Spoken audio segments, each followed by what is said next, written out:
வணக்கம். இந்த தமிழர் தொன்மை வலையொலியில நம்ம பார்க்க போறது தமிழ் மன்னர்களுடைய வாழ்க்கை முறை, அவர்களுடைய அரசியல் மாண்பு, மறைக்கப்பட்ட மற்றும் மறந்து போன வரலாறுகள்.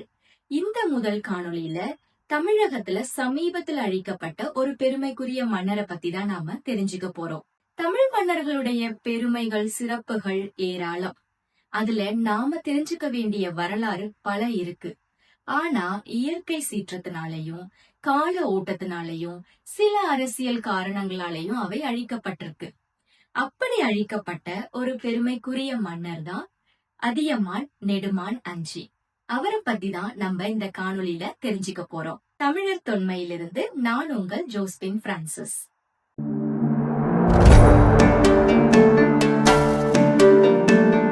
யார் இந்த அதியமான் நெடுமான் அஞ்சி? இவர் தகடூரை ஆட்சி செய்த அதியர் குலத்தை சேர்ந்த ஒரு வேளிர் அரசர். தகடூருங்கிறது நமக்கு இப்ப தெரிஞ்ச தர்மபுரி மாவட்டம் தான். இந்த அதியமான் நெடுமான் அஞ்சிய பத்தி முழுமையா தெரிஞ்சுக்கிறதுக்கு முன்னாடி இவர் பிறந்த அதியர் குலம் எப்படி உருவாச்சு, இந்த அதியமான் நெடுமான் அஞ்சி ஏன் வேளிர் அரசர்னு அழைக்கப்பட்டாரு, கடையேழு வள்ளல்களில் ஒருவரா இந்த அதியமான் நெடுமான் அஞ்சி போற்றப்படுவதற்கான காரணம் என்னன்னு தெரிஞ்சுப்போம். தமிழ்நாட்டை பல மன்னர்கள் ஆண்டு வந்திருக்காங்க. ஆனாலும் அவங்களுக்குள்ள சங்க காலம் முதல் இடைவிடாமல் ஆட்சி செய்தவங்கன்னு பாத்தீங்கன்னா சேர, சோழ, பாண்டிய மன்னர்கள் தான். அதனாலதான் இந்த 3 குல மன்னர்களையும் மூவேந்தர்கள்னு சங்க காலத்துல குறிப்பிட்டாங்க. இந்த மூவேந்தர்களுடைய ஆட்சியின் கீழையும் தனித்தனியாவும் பல சிற்றரசர்கள் சிறிய நாடுகளை ஆட்சி செய்து வந்தாங்க. ஆனா அவர்களுக்கு மகுடம் அணியும் உரிமை கிடையாது. இந்த சேர, சோழ, பாண்டிய மன்னர்களுக்கு மட்டும்தான் அந்த உரிமை இருந்தது. அதனாலதான் சங்க இலக்கியங்கள்ல இந்த அரசர்களை முடியுடை மூவேந்தர்கள்னு குறிப்பிட்டாங்க. இந்த மூவேந்தர்களில் ஒருவரான சங்ககால சேர குலத்துல இரு சகோதரர்களுக்கிடையே அரசுரிமை யாருக்குன்ற கலகம் ஏற்படுது. அதுல ஒருவர் வெற்றி அடைகிறார், ஆட்சியுரிமை பெறுகிறார். தோல்வி அடைந்த அந்த சகோதரர் தன்னிடம் எஞ்சிய படைகளை கூட்டிக் கொண்டு சேர நாட்டிற்கு அருகிலுள்ள தகடூரை சென்றடைகிறார். அங்கு அவருக்கு ஒரு கோட்டை அமைக்கிறாரு. அதை அவருடைய தலைநகராவும் ஆக்கிக்கிறாரு. அங்கேயே ஒரு சிற்றரசரா வாழ ஆரம்பிக்கிறாரு. என்னதான் சிற்றரசரா வாழ ஆரம்பிச்சாலும் சேர குல வழி வந்தவர்ன்ற பெருமையை அவரால மறக்க முடியல. அதனால சேர குலத்துக்கே உரிய அடையாளமான பனை மாலையை தன்னுடைய குலத்திற்கும் அடையாளமா வச்சுக்கிறாரு. இப்படி ஒரு புதிய அரசை தோற்றுவித்தவர் பெயர்தான் அதியமான். இவரை மக்கள் அதியன் மற்றும் அதியமான் என்றும் அழைத்தார்கள். இவருக்கு பின்னர் தகடூரை ஆட்சி செய்த மன்னர்களை அதியர் குலத்தினர்னு மக்கள் அழைத்தார்கள். இந்த அதியர் குல வழி வந்த இன்னொரு மன்னர் தன்னுடைய ஆட்சி காலத்தின் போது தகடூர் நிலப்பகுதியில வேளாண்மைய வளப்படுத்தணும்னு ஆசைப்படுறாரு. ஆனா பாத்தீங்கன்னா தகடூர் நிலப்பகுதியில அதற்கேற்ப சூழல் கிடையாது. பெரிய ஆறுகள் ஒன்னும் கிடையாது. ஏரிகளும் குளங்களும் மட்டும்தான் இருந்துச்சு. அங்க நெற்பயிர்களை மட்டும்தான் விளைவிக்க முடிஞ்சிச்சு.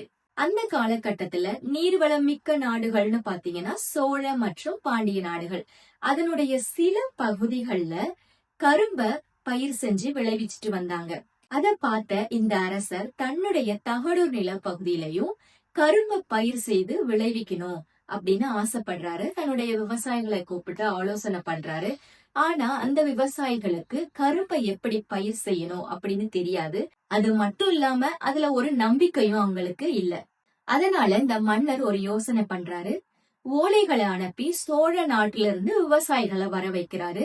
அவங்களுக்கு தேவையான உதவிகளையும் வசதிகளையும் செஞ்சு கொடுக்கிறாரு. அந்த விவசாயிகளுடைய உழைப்பால அந்த நிலப்பகுதியில கரும்பு விளையுது, நன்கு ஓங்கி வளருது.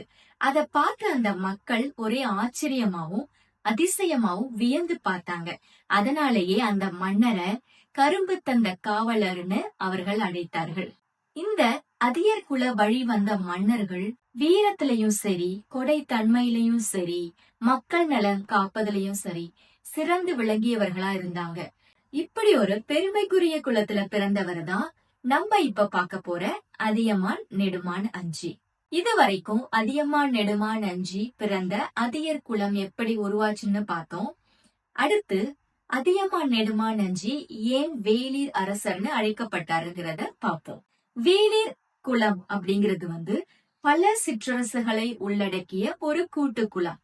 அதாவது அது ஒரு தனி ராஜ்யம் இல்ல, பல சிற்றரசுகளை உள்ளடக்கியது. எளிமையா சொல்லணும் அப்படின்னா இந்த அதியர் குலம் வேளிர் குலத்தினுடைய ஒரு கிளை. நான் பல சிற்றரசர்கள்னு சொல்லும் போது அதுல இந்த அதியமான் நெடுமான் அஞ்சியும் ஒருவர். இவர் அதியர் குலத்தை சேர்ந்தவர்னு நமக்கு தெரியும். மற்ற சிற்றரசர்கள் யாரு அப்படின்னு பாத்தீங்கன்னா பாரி குலத்தை சேர்ந்தவர், ஓரி குலத்தை சேர்ந்தவர், மலையான் திருமுடிக்காரி என்கிற சிற்றரசர் மலையமான் குலத்தை சேர்ந்தவர். அது போலவே பேகன், நல்லி, ஆண்டீரன் இவர்களும் சிற்றரசர்கள். இவர்களுக்கும் தனித்தனி குலம் இருக்கு. இந்த அனைத்து குலங்களும் ஒன்றடக்கிய குலம்தான் வேளிர் குலம். அதனாலதான் அதியமான் நெடுமான் அஞ்சி வேளிர் அரசர்னு அழைக்கப்பட்டாரு. இப்ப அதியமான் நெடுமான் அஞ்சி ஏன் வேளிர் அரசர்னு அழைக்கப்பட்டாருங்கிறது நமக்கு புரிஞ்சிருக்கும். அடுத்து கடையெழு வள்ளல்கள்ல ஒருவரா அதியமான் நெடுமான் அஞ்சி போற்றப்படுறதுக்கு காரணம் என்ன அப்படின்னு தெரிஞ்சுப்போம். தமிழ்நாட்டுல பல வள்ளல்கள் வாழ்ந்திருக்காங்க. ஆனாலும் மிக வியப்புக்குரிய கொடைத்தன்மையில் விளங்கிய 7 பேரை மட்டும்தான் புலவர்கள் சங்க காலம் தொட்டு பல இடங்கள்ல பேசிட்டு வந்திருக்காங்க. அவங்களதான் கடையெழு வள்ளல்கள்னு குறிப்பிட்டிருக்காங்க. வள்ளல்களை முதல் நிலை வள்ளல்கள், இடைநிலை வள்ளல்கள், கடையெழு வள்ளல்கள்னு பிரிக்கிறாங்க. இந்த முதல் இடைநிலை வள்ளல்கள்ல 2 வரிசைகள்ல வர 14 பேர்களையும் பல இதிகாச கதைகள்லையும் புராணங்கள்லையும் நம்ம பார்த்திருக்கோம். ஆனா அவர்கள் வெவ்வேறு நாடுகளை சேர்ந்தவர்கள். இந்த கடையெழு வள்ளல்கள் தான் வரலாற்றோடு தொடர்புடையவர்கள். அது மட்டும் இல்லாம தமிழ்நாட்டுல வாழ்ந்தவர்கள். இந்த அதியமான் நெடுமான் அஞ்சி கடையெழு வள்ளல்கள்ல ஒருவரா போற்றப்படுவதற்கு முக்கிய காரணம் அவருடைய தன்னலமற்ற கொடைத்தன்மைதான். அதனுடைய உச்சம்னு நம்ம சொல்லணும்னா அதற்கு எடுத்துக்காட்டான புலவர் ஔவையாருக்கு அவர் அளித்த அந்த நெல்லிக்கனி நிகழ்வுதான். அதை நம்மளுடைய பின்வரும் காணொளியில விரிவா சுவாரஸ்யமாவும் பார்க்கலாம். மேலும் இவர் கடையெழு வள்ளல்களில் ஒருவரா கருதப்படுறதுக்கு அடுத்த காரணம் அப்படின்னு பாத்தீங்கன்னா அவர் தமிழுக்கு ஆற்றிய தொண்டுதான். அது மட்டும் இல்லாம புலவர்களை அவர் மதித்த விதமும் அவர்களுக்கு கொடுத்த தானமும், அவரை நாடி வந்து தானம் கேட்பவர்களுக்கு இல்லை என்று சொல்லாத பண்பும் தான். இந்த தன்னலமற்ற ஈகையும் கொடைத்தன்மையுமே அவரை கடையெழு வள்ளல்களில் ஒருவரா குறிப்பிடுறதற்கான காரணம். இப்போ நம்ம அதியமான் நெடுமான் அஞ்சி ஏன் கடையெழு வள்ளல்களில் ஒருவரா போற்றப்பட்டாரு அப்படின்றத பார்த்தோம். ஆனாலும் இந்த வள்ளல் தன்மைய இவ்வளவு சுருக்கமா சொல்லி முடிச்சிட முடியாது. அவருக்கும் ஔவையாருக்கும் இடையேயான நட்புன்ற ஒரு பாகத்துல இந்த வள்ளல் தன்மைகளை நம்ம இன்னும் கூட விரிவா பார்ப்போம். இப்போ அதியமான் நெடுமான் அஞ்சி யாரு, அவர் பிறந்த அதியர் குலம் எப்படி உருவாச்சு, அவர் ஏன் வேளிர் அரசர்னு அழைக்கப்பட்டாரு, கடையெழு வள்ளல்களில் ஒருவரா அவர் ஏன் போற்றப்பட்டாரு அப்படிங்கறத தெரிஞ்சுக்கிட்டோம். இனி வரும் காணொளியில நான் சொன்ன மாதிரி அவருக்கும் ஔவையாருக்கும் இடையேயான நட்பு, அதில் நடந்த சில சுவாரஸ்ய நிகழ்வுகள், அவருடைய வள்ளல் தன்மையின் மிக விரிவான விளக்கங்கள், அது மட்டும் இல்லாம இன்னொரு பாகமா அவருடைய வீரத்தன்மையையும் நம்ம பார்ப்போம். நம்ம உலகத்துல எந்த மூலையில இருந்தாலும் நம்மள அடையாளப்படுத்தி காண்பிக்கிறது நம்மளுடைய மொழிதான். அந்த மொழிக்கு நம்மளுடைய பங்களிப்பை கொடுக்கணும். அது மட்டும் இல்லாம வரும் தலைமுறைக்கும் அது உபயோகமா இருக்கணும்ன்ற நோக்கத்தோடு உருவாக்கப்பட்டதுதான் இந்த தமிழர் தொன்மை வலையொலி.